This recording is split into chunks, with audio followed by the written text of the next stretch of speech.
안녕하십니까? 지혜의 숲을 거니는 시간, 여러분의 삶에 깊이를 더하는 이야기의 안내자입니다. 우리는 종종 당연하게 생각하는 것들이 있습니다. 아플 때, 위급할 때, 우리는 망설임 없이 119를 누릅니다. 그러면 곧 익숙한 우리말로 상황을 설명하고 도움을 받을 수 있죠. 하지만 만약 우리가 머나먼 타국에 있다면 어떨까요? 언어와 문화가 낯선 곳에서 가장 위급한 순간에 생명을 지켜줄 단 하나의 번호에 모든 것을 걸어야 한다면 말입니다. 오늘 이야기는 바로 그 순간 생과 사를 가를 수 있는 몇 마디 말에 대한 이야기입니다.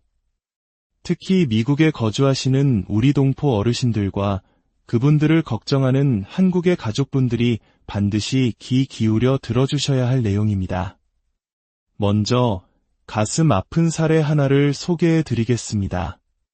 미국에 사시는 72살의 김영자 어르신은 어느 날 밤 갑자기 숨이 막히고 가슴을 쥐어짜는 듯한 고통을 느꼈습니다. 식은땀이 비 오듯 흘렀지만 처음에는 그저 놀란 탓이겠거니 생각했습니다. 하지만 증상은 나아지지 않았고 어르신은 떨리는 손으로 911에 전화를 걸었습니다. 수화기 너머로 다급한 목소리가 들려왔지만 극심한 고통과 공포 속에서 어르신이 할 수 있었던 말은 단 한마디, Help me 뿐이었습니다. 자신의 주소도 상태도 제대로 설명하지 못하는 사이 시간은 속절없이 흘러갔습니다. 구급차가 도착하기까지는 예상보다 훨씬 오랜 시간이 걸렸습니다. 다행히 큰 위기는 넘겼지만 어르신은 그날 이후 생명을 구하는 데에는 도와주세요라는 말만으로는 턱없이 부족하다는 것을 뼈저리게 깨달았다고 합니다. 반면 시애틀 교회에 사는 68배 박준호 어르신의 경우는 달랐습니다. 부인이 주방에서 요리를 하다 갑자기 쓰러져 의식을 잃었습니다. 박 어르신은 곧바로 911에 전화를 걸어 평소 건강교육 세미나에서 배운 대로 침착하게 말했습니다. 제 아내가 쓰러졌습니다. 숨을 쉬지 않아요. 주소는 그는 자신의 이름과 주소, 그리고 아내의 상태를 짧고 명확하게 전달했습니다.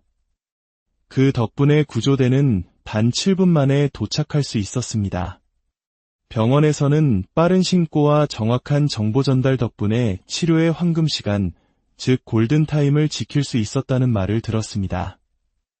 이 두 사례의 차이는 무엇이었을까요? 바로 위급한 상황에서 무엇을 어떻게 말해야 하는지를 미리 알고 준비했느냐의 차이였습니다. 미국의 911 시스템은 한국의 119와 마찬가지로 생명을 지키는 핵심적인 사회 안전망입니다. 하지만 광활한 영토와 다양한 환경 때문에 신고자의 정확한 정보 없이는 구조대가 신속하게 움직이기 어렵습니다. 특히 영어가 익숙하지 않은 우리 어르신들에게는 이 과정이 더욱 큰 장벽으로 다가올 수 있습니다. 그래서 전문가들은 이구동성으로 강조합니다. 911에 전화했을 때 당신과 당신 가족의 생명을 구할 수 있는 3대 황금률이 있다고 말입니다. 첫째, 가장 중요한 것은 바로 정확한 위치입니다. 구조대원이 가장 먼저 묻는 질문은 Where is your emergency? 즉, 응급 상황이 발생한 곳이 어디입니까? 입니다. 환자의 상태가 아무리 위급해도 구조대가 어디로 가야 할지 모른다면 아무 소용이 없기 때문입니다. 만약 집에 계시다면 번지수부터 거리 이름, 도시 이름까지 또박또박 말씀하셔야 합니다. 아파트나 콘도라면 건물 번호와 동, 호수는 물론 구조대가 쉽게 찾을 수 있는 출입구 위치까지 알려주면 더욱 좋습니다. 공원이나 쇼핑몰처럼 특정 주소가 없는 곳이라면 가장 가까운 교차로나 눈에 띄는 큰 건물 혹은 랜드마크를 설명해야 합니다. 혹시라도 당황해서 주소가 기억나지 않을 경우를 대비해 집 주소와 자주 가는 장소의 주소를 영어로 적어 전화기 옆이나 지갑, 스마트폰 메모장에 항상 보관하는 습관이 무엇보다 중요합니다. 평소에는 눈 감고도 찾던 길도 막상 위급한 상황이 닥치면 새하얗게 잊어버리기 마련입니다.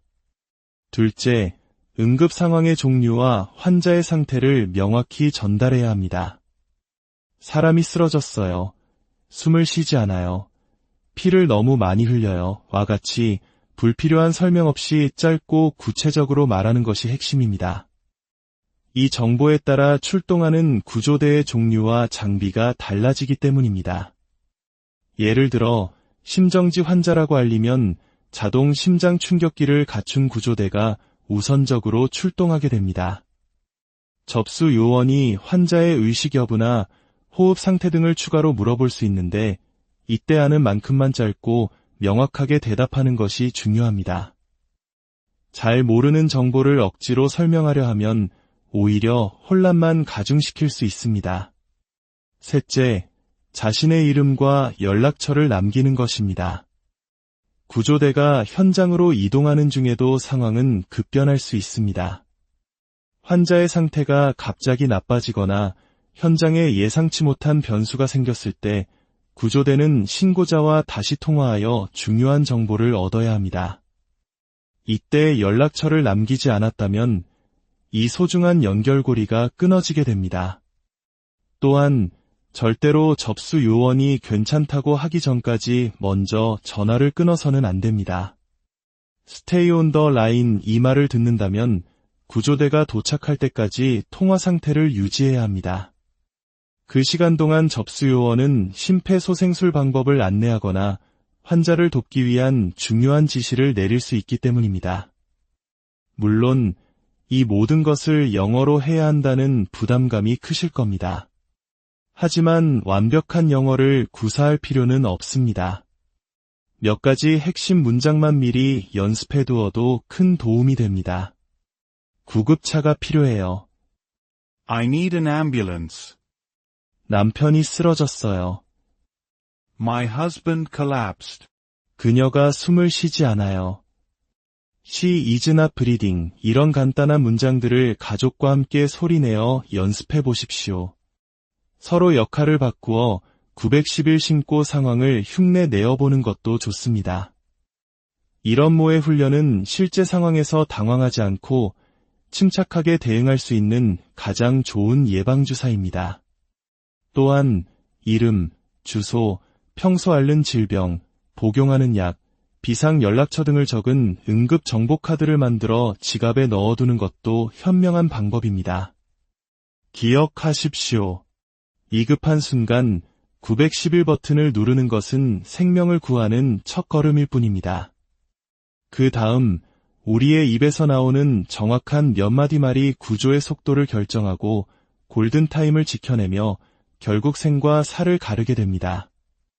오늘 이 이야기를 들으신 분들께서는 부디 생명을 지키는 세 가지 황금률, 즉 정확한 위치, 상황과 환자 상태, 그리고 연락처를 꼭 마음에 새겨주시길 바랍니다.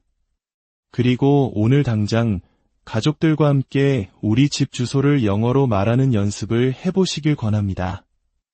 이 소중한 정보가 필요한 분들께 특히 해외에 계신 부모님과 가족들에게 꼭 공유해주세요.